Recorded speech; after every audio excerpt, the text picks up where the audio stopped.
ধরো দুজনে মিলে একটা প্ল্যান করেছি, কিন্তু সেই প্ল্যানটা কোনোভাবেই সাকসেস হচ্ছে না। কারণ একটা প্ল্যান সাকসেস করতে গেলে দুজনকে সমানভাবে এফোর্ট দিতে হয়। সে নাচের একটা শুটই হোক, নাচের কোনো প্রোগ্রাম, বা পড়াশোনা, বা ঘুরতে যাওয়া।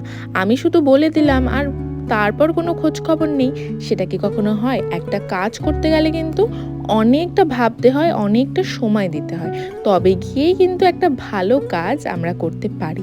সে ভালো হোক খারাপ হোক যাই হোক, কাজটা কিন্তু আমাদের শুরু করতে হবে। আর শুরু করতে গেলে যে ডেডিকেশনটা দিতে হয়, সেটা কিন্তু আমাদের সবাই মাথায় রাখতে হবে।